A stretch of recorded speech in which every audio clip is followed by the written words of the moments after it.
जी नाराज चल रहे हैं, इस्तीफा दिया है। उन्होंने कहा कि पट्टों को लेकर मैंने प्रदर्शन करा, मेरे ऊपर ही एफआईआर कर दी गई है, लोकल प्रशासन सुन नहीं रहा है। चिंता व्यक्त करी उन्होंने कहा मैं जनता का प्रतिनिधि हूँ, जनता की बात कर रहा हूँ और आगे भी प्रदर्शन करता रहूंगा अगर मेरी बात नहीं सुनी।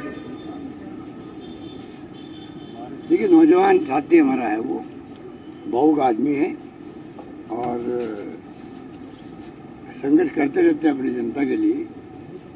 उसकी तारीफ करनी चाहिए सभी जगह। जो जनप्रतिनिधि जनता के बीच जाएगा, जैसे राहुल गांधी जी ने कहा था, जनता से कनेक्शन जोड़ो। इसलिए गणेश गोगरा जी ने अगर कोई कदम उठाए हैं जिसमें गए वो पर जन सुनवाई करने के लिए जाना चाहिए, सब विधायकों को, सब कार्यकर्ताओं को जाना चाहिए। क्योंकि हमारा असली काम राजनीति में काम करने वाला यही होता है कि आप जब मौका लगे जनता से मिलें, जन सुनवाई करें और समस्या हल करें। ये तो ठीक है। वहाँ घटना दूसरी हो गई, वहाँ कोई अति उत्साह में किसी को बंद कर दिया, एसडीएम को बंद कर दिया। तो कानून का राज है राजस्थान के अंदर और कानून का राज रहना चाहिए, इसलिए एफआईआर दर्ज हो गई। तो मेरा मानना है कि मैं, आपको याद होगा, मैं बार बार रिपीट कर रहा हूँ, जब दंगों होने की खबरें आ रही थी या तनाव हुआ था हिंदू मुस्लिम के अंदर, तभी मैंने कहा था चाहे कोई जाति का हो, कोई धर्म का हो, कोई वर्ग का हो, कोई राजनीतिक पार्टी का हो, ये कोई कहना कम बात नहीं है कि मैं खुले तौर से कह रहा हूँ, कोई राजनीतिक पार्टी का व्यक्ति होगा, अगर वो दंगे करवाएगा, हिंसा करेगा, तो कानून अपना काम करेगा। अगर ये भावना नहीं होगी तो हम शांति कभी स्थापित नहीं कर सकते। ये स्थिति है। एक तो पाडेरी चले गए हमारे बीच से, और जो कोरोना चल रहा था तो पति पत्नी दोनों कोरोना में जल गए दिल्ली के अंदर। उस वक्त पूरे लॉकडाउन थे। उस जमाने के अंदर, उस वक्त के अंदर देखा कि जिस रूप में दाह संस्कार हो सकता था, होना चाहिए था, वो भी नहीं हो पाया और दिल्ली में दाह संस्कार हो गया। ऐसी कई घटनाएं हुई है जो बहुत दुख करती है, दुख सबको देती है कि किसी के परिवार में क्या क्या घटना नहीं हुई है। बहुत ही दुखद बात है ये। आज हम उनको याद करते हैं आज के दिन, इसीलिए आज सब लोग यहाँ पर आए पुष्पांजलि अर्पित करने के लिए। महंगाई लगातार बढ़ रही है। महंगाई के कल मैंने ट्वीट भी किया कि महंगाई की चिंता कौन कर रहा है। महंगाई की चिंता नहीं कर रहे कोई, बेरोजगारी की चिंता नहीं कर रहे हैं। जब कैंपेन किया 14 के अंदर तो मोदी जी ने कहा 2 करोड़ लोगों को रोजगार मिलेगा प्रति वर्ष, वो तो सब भूल गए हैं। और इसीलिए देश के अंदर जो माहौल बना रखा है तनाव का, दंगों का, जिससे कि ध्यान डाइवर्ट रहे, ये बहुत बड़ा आरोप है हमारा उनके ऊपर। आपने इसलिए ये कर रखा है माहौल, आप जो मांग कर रहा विपक्ष, आप शांति की अपील करें, ये कहें कि एंटी सोशल एलिमेंट है जो दंगे करवाते हैं, वो क्यों नहीं कर रहे हैं? प्रधानमंत्री जी नहीं कर रहे हैं, गृह मंत्री जी नहीं कर रहे, क्यों नहीं कर रहे हैं? क्योंकि दंगे पूरे देश में जो माहौल बना दिया, सबके भय बैठ के दिमाग के अंदर। बात होनी चाहिए महंगाई की, बेरोजगारी की, हाहाकार मचा हुआ युवाओं के अंदर, पूरी परवाह नहीं हो रही है। तो चिंता कैसे मनाओगे हमारे लिए? सर, कांग्रेस के विधायक कोरोना को लेकर मैं कहना चाहूँगा कि कोरोना को भी गंभीरता से लेना चाहिए। डॉक्टर से मेरी बात होती रहती है। कल रात को मैंने बातचीत करी। दिल्ली में आंकड़े आप देख लो, आते रहते टीवी के अंदर भी। अभी भी जो आंकड़े आ रहे हैं उसमें कई लोगों की मृत्यु हो रही है, नंबर 1। नंबर 2, ऐसी स्थिति है कि आज लंग्स के अंदर जो है, उस पर जो स्कोर आता था जब कोविड चल रहा था, उसी ढंग के स्कोर आने लग गए हैं। डी डाइमर होता है एक उनका, वो बढ़ रहा लोगों के, जिनके कोरोना बढ़ता था। परंतु सबसे आश्चर्यजनक बात यह, आरटीपीसीआर टेस्ट में नेगेटिव आ रहा है। एक नई तरह की अप्रोच हो गई है कोरोना की कि आरटीपीसीआर एक्ट जो टेस्ट होता है उसमें तो आता नेगेटिव, इसका मतलब कोरोना नहीं है आपको। और बीमार जो व्यक्ति है उसके सारे लक्षण वही है जो कि कोरोना होते थे। तो मैं आम प्रदेशवासियों को निवेदन करना चाहूँगा कि आप जरा इसको ध्यान रखें।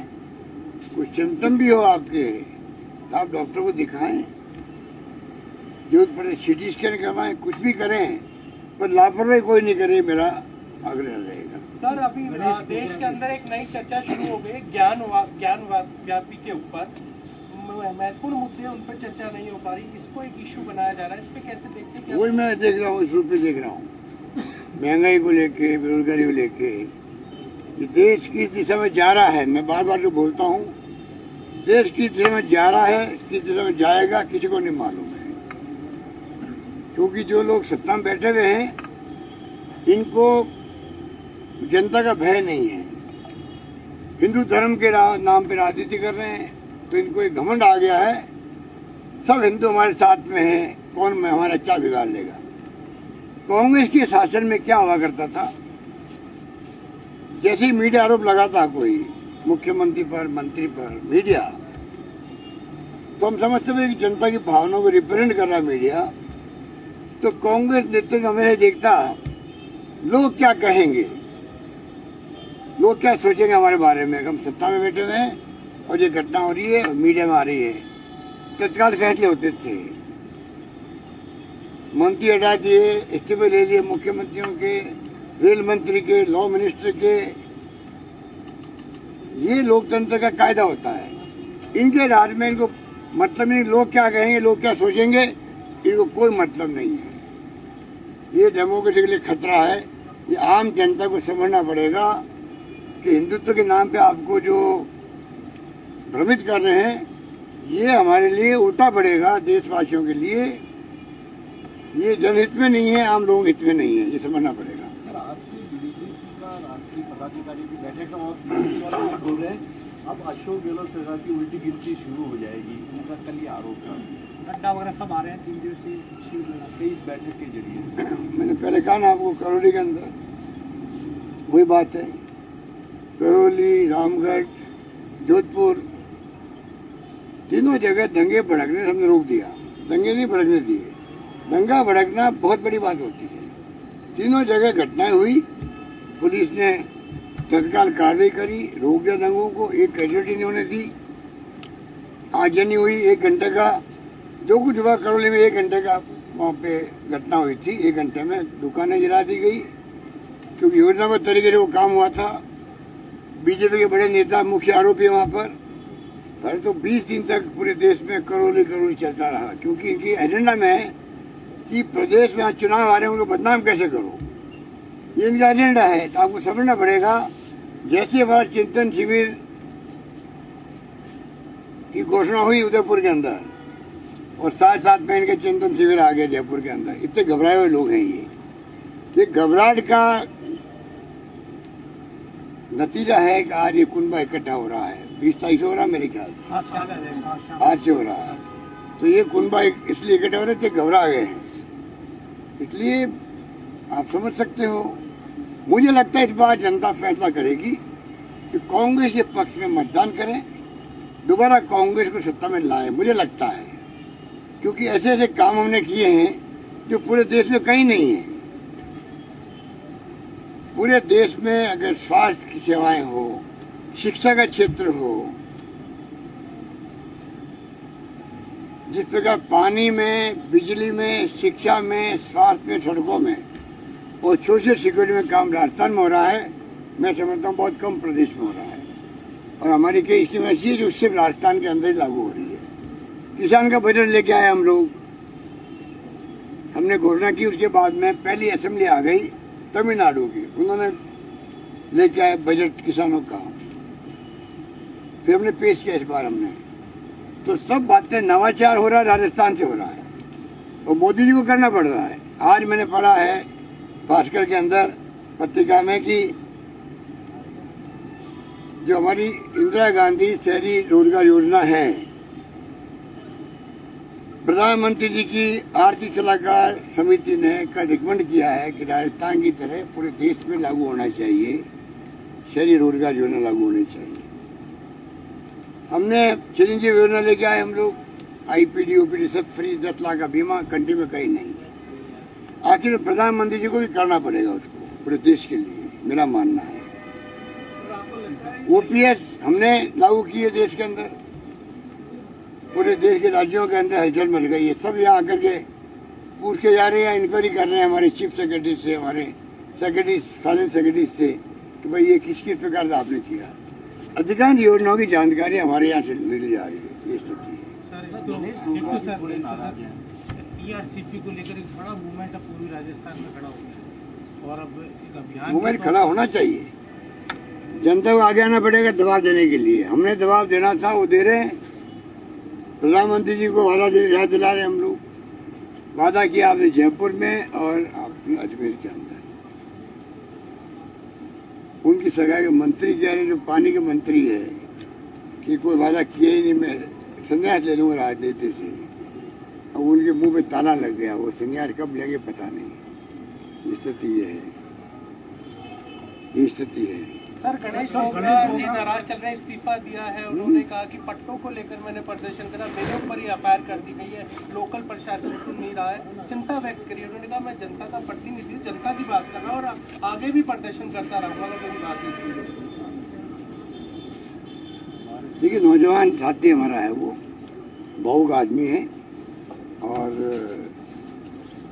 संघर्ष करते रहते हैं अपनी जनता के लिए।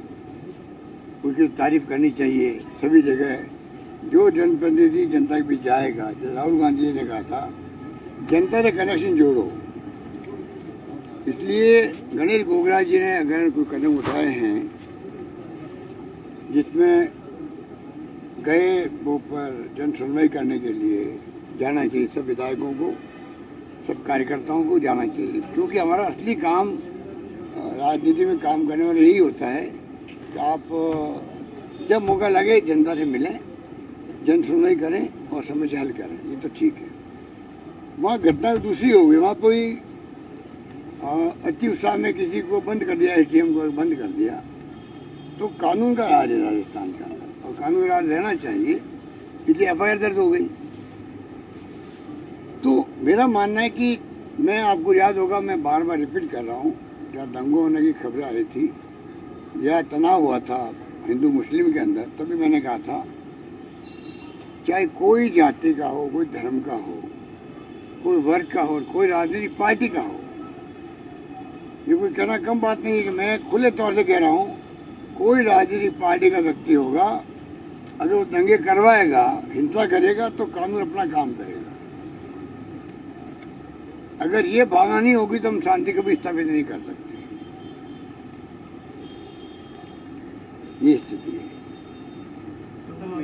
तो गणेश गोगरा जी का मामला, इसलिए उनको फील हुआ होगा भाई कि एफआईआर लॉन्च हो गई, तो कार्यकर्ता भी वहाँ थे, मान लीजिए, उनके खिलाफ भी एफआईआर दर्ज हुई होगी। इस रूप में उन्होंने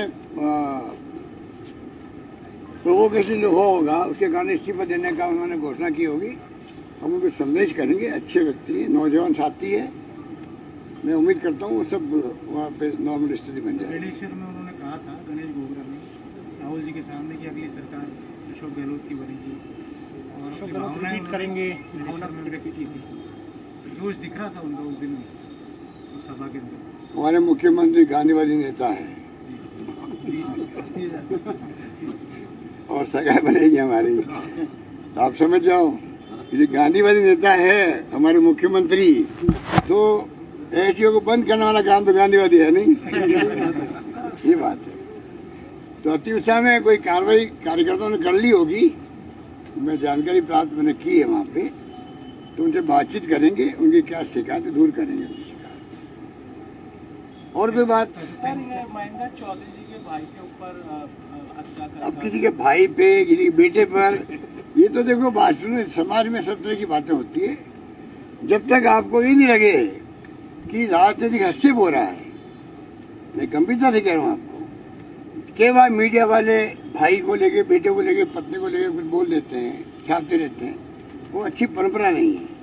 हाँ, अगर आपको लगे आप राजनीतिक पद पे बैठे हुए हो, एमएलए हो, एमपी हो, मंत्री हो, और आप अपने पद का प्रभाव का उपयोग कर रहे हो बचाने के लिए, तब आप आरोप लगाओ उस विधायक पर, एमपी पर या मंत्री पर।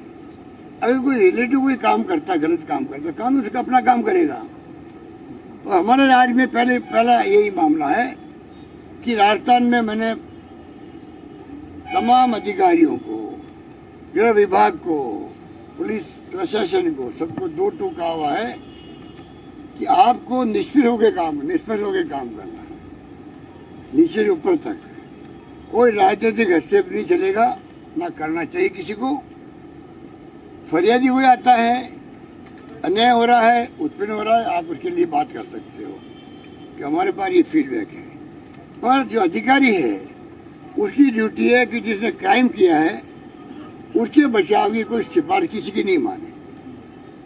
जो पीड़ित पक्ष है उसको न्याय सुनिश्चित करने के लिए बात सुनना उसका फर्ज बनता है, चाहे वो एमएलए हो, एमपी हो या कोई भी मंत्री हो, ये उसका फर्ज बनता है। वहाँ अगर कोताही करते हैं तो हमें तकलीफ होती है, वरना वो अपना काम करे, निष्पक्ष जांच करे, हमें खुशी हो। परीक्षा के पर्चे कांस्टेबल से फिर से लीक हुए, आपकी सरकार ने कानून भी बनाया, क्या उनकी पूरे देश के राज्यों में अभी 20 दिन पहले बिहार में, अभी 5-10 दिन पहले मेरे ख्याल पंजाब में, सब जगह पर्दे आउट हो रहे हैं। ये जो गैंग बन चुकी है देश के अंदर, ये भी उसका परिणाम भी है। जो बेरोजगारी फैल रही है, बेरोजगारी का जो मुद्दा जैसे बना हुआ है, जिसके लिए हम कहते हैं ध्यान डाइवर्ट कर रहे हैं, ये भी उसी का परिणाम है। जो क्राइम हो रहा है, रेप हो रहे हैं, काफ़ी हद तक उसमें भी उसका कारण होता है कि जब आदमी फ्रस्ट्रेशन में आता है, ये क्राइम करता है, नशा पता करता है, क्या क्या नहीं करता है। भारत सरकार हो चाहे राज्य सरकार हो, हम सबकी ड्यूटी बनती है अधिक से अधिक कैसे हम नौकरियां लगाएं बच्चों की, नौजवानों की, छात्रों की, बेरोजगारों की, चाहे सरकारी हो चाहे गैर सरकारी हो, कहीं के रोजगार मिलना चाहिए उनको। नहीं मिलेगा तो क्राइम बढ़ेगा, घटनाएं बढ़ेगी, और पेपर लीक की तरह घटनाएं भी गैंग बना के होगी, जो हो रही है। हर राज्य में होने लगी, यूपी में बहुत बड़ी घटना हुई थी, आपको मालूम है, हर राज्य में होने लगे थे। ये बहुत चिंता का विषय है। राजस्थान में हमने कानून भी पास किया है, हम चाहते हैं कि उसको हम लोग सुनिश्चित करेंगे कि यहाँ टाइम पे रोजगार मिले लोगों को। हमने इतने बड़ी संख्या में नौकरियां निकाली है, उसका फायदा तो मिले लोगों को, ये हमारा सोच है। ठीक है।